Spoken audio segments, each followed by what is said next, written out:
En avant, puis Justine qui filme, puis moi je marche. J'arrive. Savez-vous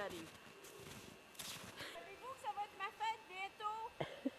Dans 3 jours. Allô? Ça va? Ça va bien. On cogne le plus possible pour s'enlever de la neige. Oui, mais il y en a. Il y a de la glace. Il m'a v'là encore. Encore? Bonjour tout le monde. Allez faire son feu. Comment ça, aller faire son feu? Ben, allez chauffer le poêle. Ben voyons, il y a de l'électricité dans cette maison-là. On va au bois, nous autres. C'est parce qu'à Saint-Louis, c'est loin, tu sais, ils l'ont pas tous les jours, l'électricité. C'est toute beauté, moi, ça, là. Tout en stainless steel, là. La cabane qui mène tout est Jamais la. Voilà. Ça, je vais pas décider. C'est un beau lunch. Si, je sais. Merci, Maurice. Ça fait plaisir. Merci, Maurice. C'est Maurice qui a cuisiné.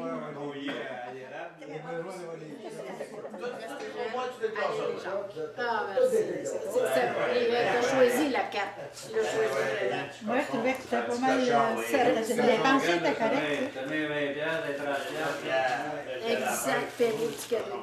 Un petit cadeau de rien. Non. Un coq! J'aime les coques. Oui. Je savais qu'elle avait un coq. Ça dit pas besoin de lui pour te réveiller.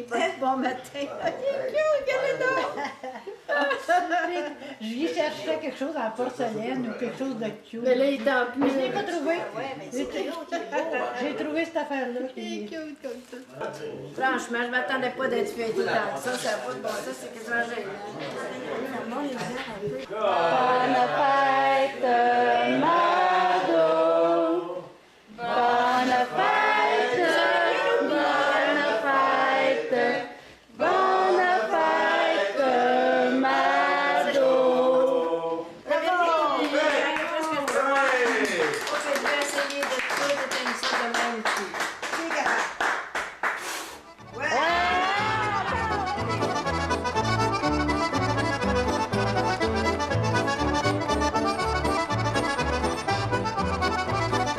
La raison du livre que j'ai dans les mains, c'est mon journal que j'ai commencé à écrire et puis que j'ai eu de l'aide aussi pour le compléter, si vous voulez. Alors, ça dit un peu ma vie, dans ce sens que je suis née au pied d'une montagne. Puis la montagne, pour moi, ça a été bon, je l'ai utilisé à tout propos, puis c'était des souvenirs très doux, puis aussi peut-être un petit peu dramatique à un moment donné, mais plutôt agréable. Mon enfance, ça s'est passé là. J'ai été élevée là, j'ai grandi là, et puis, ouais, c'est ça, mon enfance s'est passée là, au pied de la montagne. Qu'est-ce que je pourrais dire à part de ça, mon Dieu? Ben, là, on a vécu toutes sortes d'événements,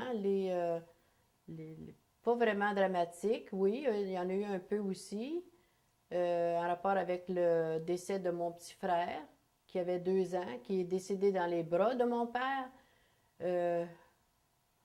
Oui, j'ai vu mon père aussi peiner, très, très peiner, partir avec la petite tombe dans le traîneau et puis aller la porter au cimetière. C'était en plein hiver. Alors, à ce moment-là, on ne mettait pas les morts en terre, on les mettait dans une charnière parce qu'ils n'étaient pas équipés pour creuser des trous dans la terre gelée. Alors, on les mettait dans une charnière pour les mettre en terre au printemps. Ça, j'ai trouvé ça très, très, très difficile, très dramatique, mais il y a eu tellement de beaux événements à travers tout ça, soit les jours de l'an avec la famille, la bénédiction paternelle. À ce moment-là, tout le monde était là. Il Puis à un moment donné aussi, mon père et ma mère sont tombés malades. Et puis j'allais régulièrement les aider parce que moi, j'étais déjà une femme seule. Mon mari était déjà décédé. J'allais les aider. Puis quand j'arrivais le matin très tôt, ben c'était mon père qui nous accueillait. Des fois, 3 quarts du temps, moi, je me souviens, je le trouvais tellement drôle. Mon père portait des combinaisons, tout d'un morceau. Puis il venait me rencontrer sur le balcon, sur la galerie. Mais moi, entre-temps, j'avais eu le temps d'aller dans la montagne, faire une tournée avant que mon père se lève, puis qu'il m'accueille sur la galerie, sur le balcon. Puis il était tellement heureux quand on arrivait comme ça de nous accueillir, de m'accueillir, moi, parce qu'à ce moment-là, j'allais toute seule. Et puis il me disait, qu'est-ce que tu fais là, espèce de grande folle, t'es donc ben de bonheur. Donc ben de bonheur. Mais je le vois encore. J'ai des photos d'ailleurs de lui en combinaison comme ça. Mais il n'était pas gêné, là. C'était tout naturel pour lui. Oui, mon enfance a été très agréable, je trouve.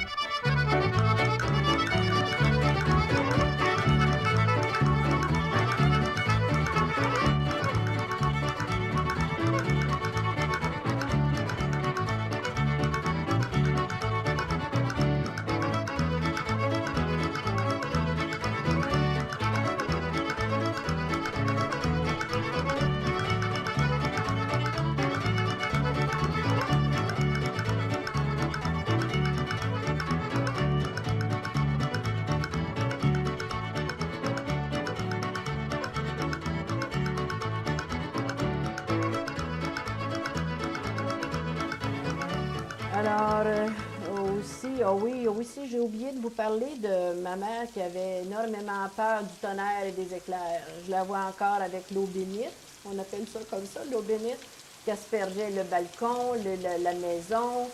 Mais il faut dire que le tonnerre faisait rage aussi. On aurait dit que la foudre, aussi, il faut dire aussi que la foudre a tué des animaux dans le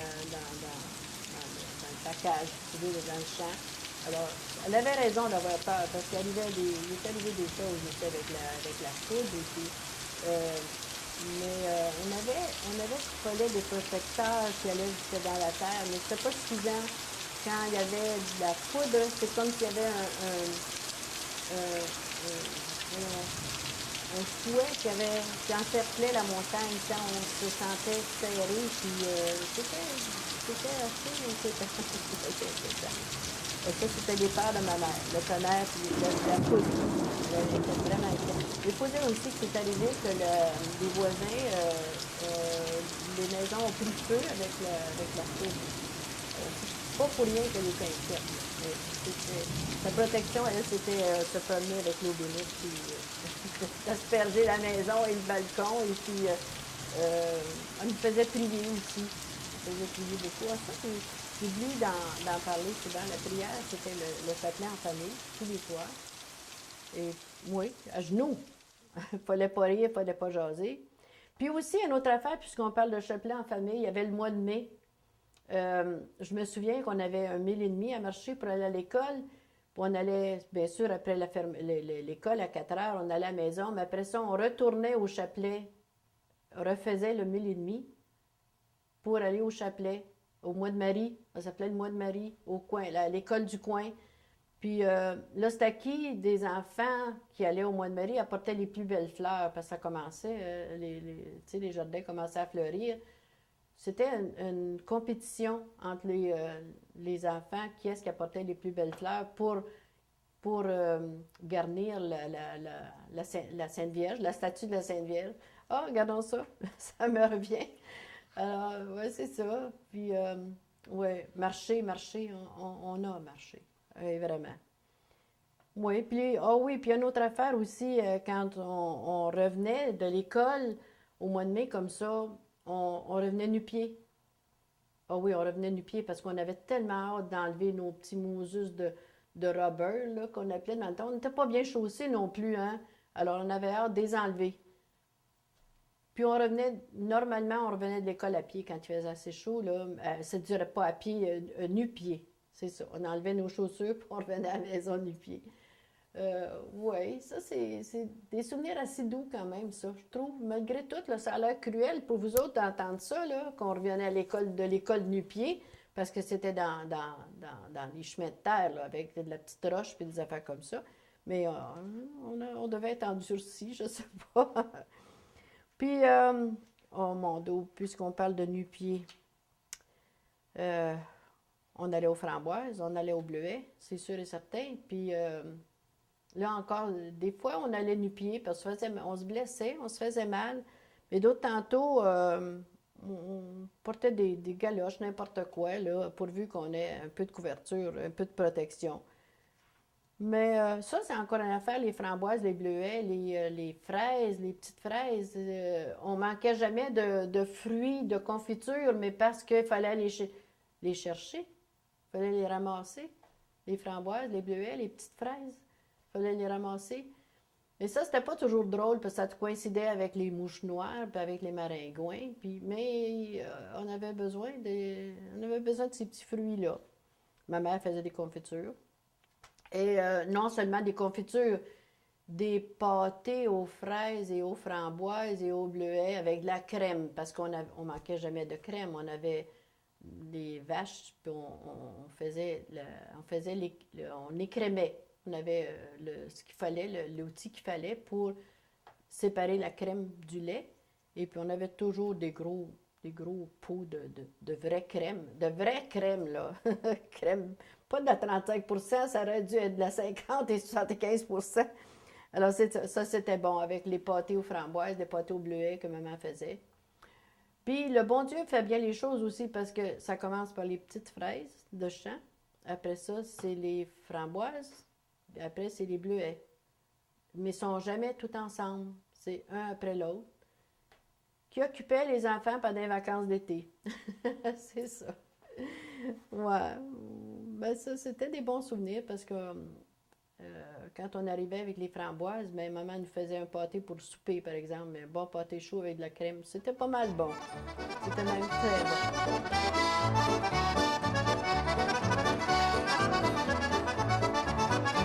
Je viens justement de mettre la main sur une lettre de ma mère qui est datée du 4 décembre 1947. Imaginez. Elle venait d'accoucher de mon petit frère René.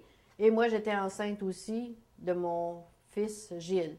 Maintenant, elle me dit que, bon, qu'elle a reçu le cadeau que je lui ai envoyé et puis qu'elle a préparé un gilet pour le mien que j'attendais. Et puis, bon, elle me dit aussi une chose assez surprenante. Elle me parle de bas qu'elle avait tricotés, qu'elle aurait pu vendre parce que mon mari aimait aussi les bas tricotés en vraie laine. Et puis, elle me dit qu'elle a une dizaine de paires qu'elle pourrait tricoter à 1,25 $ la paire. Imagine un peu. Mais là, quand tu penses que la laine... ils ont commencé par prendre la laine sur le dos du mouton et puis qu'avant les bas à 1,25 $ la paire en 1947. C'est absolument incroyable.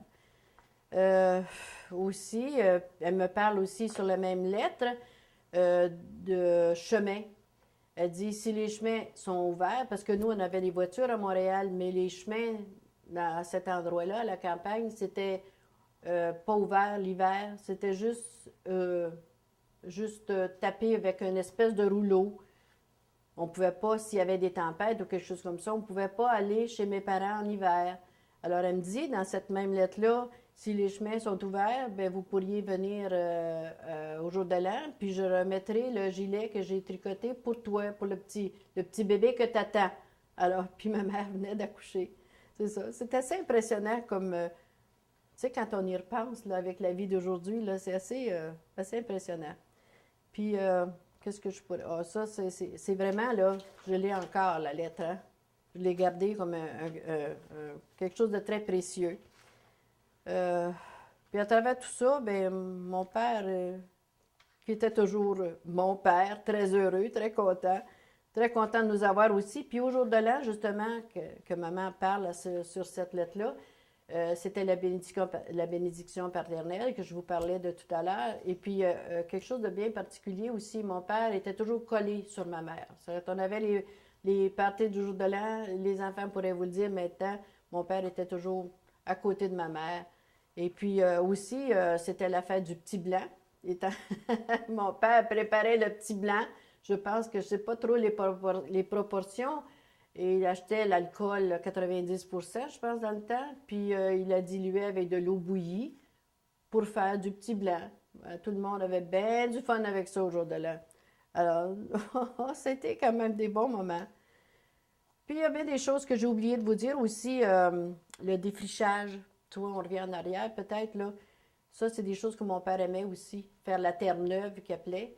Alors, il commençait par enlever des arbres. C'est parce qu'il fallait, pour faire de la terre, pour faire agrandir le terrain à ensemencer, il commençait par faire de la terre neuve. Mon Dieu, il fallait abattre les arbres et puis brûler les souches, arracher les souches. C'était un travail épouvantable. Ça, je trouvais ça très dur pour mon père et les gens qui travaillaient avec lui, là. Après ça, il fallait brûler ces souches-là. Jocelyne, je pense pas que j'en parle beaucoup de ces choses-là, mais c'est des souvenirs. On allait porter des lunchs à mon père dans le bois parce qu'il n'y avait pas toujours le temps de venir manger à la maison. Ça, c'était les enfants qui faisaient ça. Aller porter le lunch à mon père, dans le bois. Puis là, on les retrouvait pleins de fumée, tout noir, parce qu'il fallait brûler ces souches-là. Alors, c'était pas évident, là. C'était vraiment... ouais, c'était quelque chose... Non, c'est toujours quelque chose que mes enfants, à moi, connaîtront jamais. Puis ils verront probablement même jamais ça pour de voir des films, peut-être. Mais ça, c'est dommage qu'on n'ait pas de photos de ces choses-là parce qu'on n'avait même pas de caméra, on n'avait pas les moyens d'avoir des caméras. Mais faire de la terre neuve, qui entend parler de ça maintenant, là? Je pense qu'il n'y a rien que des personnes âgées qui savent ce que c'est faire de la terre neuve. Alors, non. Mon père, c'est un homme courageux, travaillant, puis respectueux de ses enfants. Puis toujours inquiet de ses enfants aussi. Oui. Et ma mère était encore plus mère poule que mon père.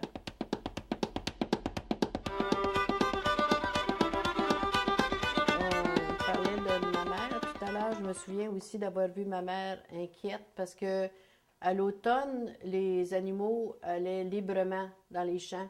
Puis des fois, ils s'éloignaient beaucoup et puis c'était nous, en arrivant de l'école, qui devaient aller chercher les vaches en plein champ, si tu veux, mais des fois, ils étaient loin de la maison. Puis je me rappelle que ma mère était inquiète, elle avait toujours peur qu'on soit écarté par la noirceur ou des choses comme ça. Mais là, il fallait revenir avec le troupeau pour qu'ils passent la nuit à l'étable. Puis ça, c'est les inquiétudes de ma mère. Je l'ai vue très troublée, très inquiète. Puis aussi, ce que j'ai oublié de parler tout à l'heure, j'ai oublié de parler de l'eau de Pâques. Mon père allait le dimanche matin de Pâques chercher de l'eau dans une source, parce qu'il fallait que ce soit de l'eau de source. Mais cette eau-là avait certainement des propriétés spéciales là, qui d'abord, premièrement, l'eau se gâtait jamais. L'eau pouvait être dans des bouteilles des mois de temps et des années, puis l'eau restait pure. C'était une particularité de l'eau de Pâques. Puis, ouais.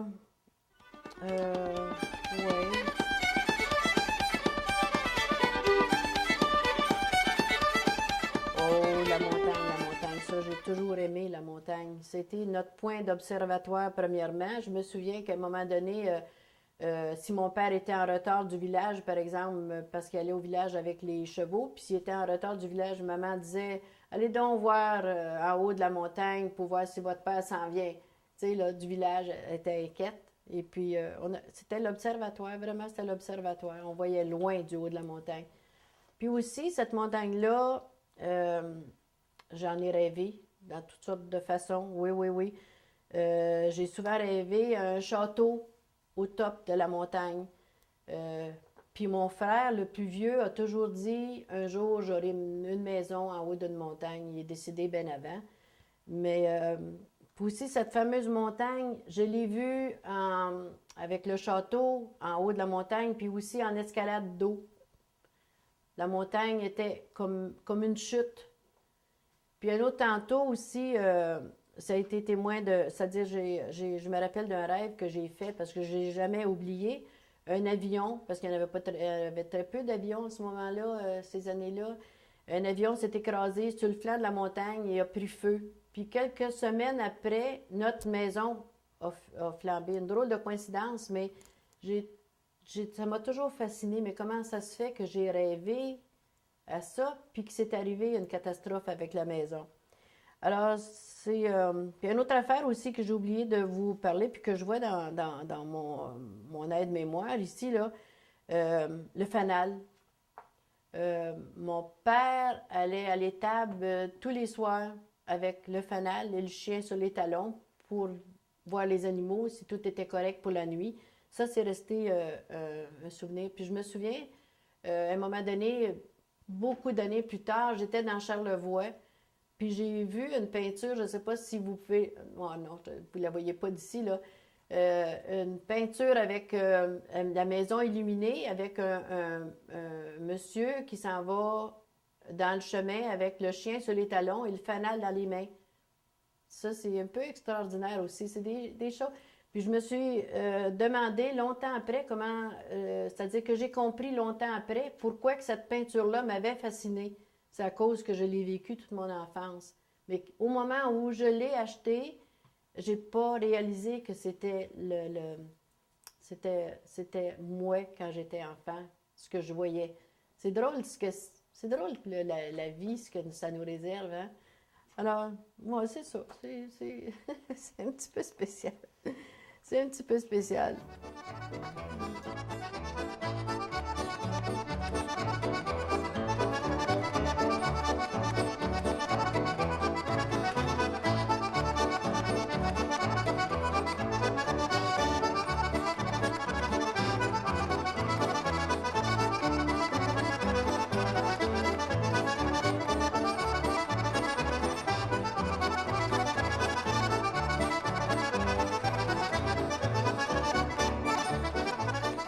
On parle de tablier, mais ces fameux tabliers-là étaient fonctionnaient en général de sacs de farine, parce que la farine et le sucre étaient dans des sacs de coton, de tissu.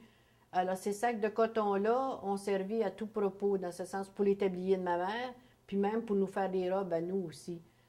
C'était lavé avec précaution, et puis les sacs de farine et de sucre qui étaient fleuris servaient pour une chose, puis les autres passaient à l'eau de javel très forte, ou je ne sais pas, il y avait un produit qui était très fort dans le temps, je ne pourrais pas vous dire c'était quoi, qui blanchissait même les couleurs qu'il y avait sur les sacs de farine et de sucre. Ça, c'est pas une affaire bien intéressante, vraiment, là. C'est peut-être intéressant, mais, comment je dirais donc, c'est pas drôle de parler de ça, parce que, tu sais, quand tu dis que t'es obligé de porter des petites robes faites avec des sacs de farine ou... tu sais, ça fait pauvre un peu, là, mais peut-être que c'est ça qui fait qu'on n'est pas exigeant, d'abord, premièrement, parce que fallait pas être exigeant, il fallait se contenter de très peu. Mais tout compte fait, c'était une enfance agréable.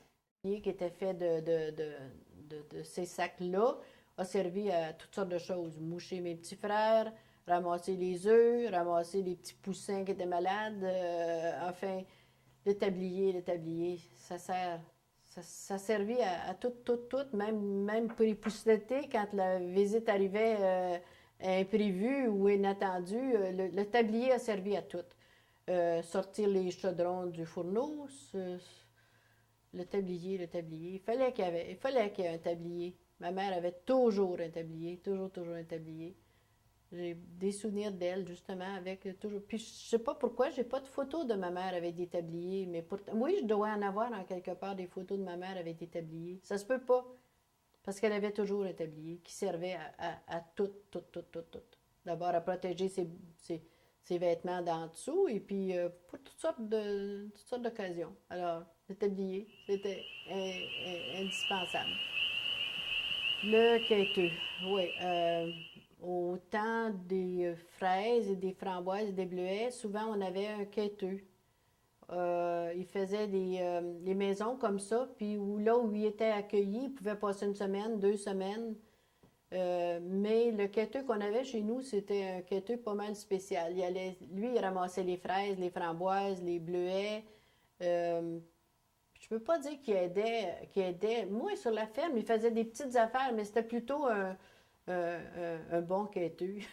Un bon quêteux qui aimait aller ramasser les petits fruits. Puis ma mère, ben, savait quoi faire avec les petits fruits, hein, j'ai pas besoin de vous dire. Alors, c'est ça. C'était, comment il s'appelait déjà? Le vieux Antime. Ma mère l'appelait le vieux Antime. C'était notre quêteux. C'est ça. Alors, c'était la vie de cultivateur de rang, là, pas riche, mais qui vivait heureux quand même, là, c'est ça. Probablement parce que mon père et ma mère s'entendaient bien aussi, ça arrange bien les choses. Alors, ben oui, une belle vie, vraiment. Tout compte fait, c'était une belle vie, oui. Je souhaiterais bien ça à tout mon monde, pas dans le même contexte, là, mais que tout le monde soit heureux, ce serait bien, hein? Oui. Alors, merci, là, c'est beau, je suis contente. Et puis, vous autres aussi.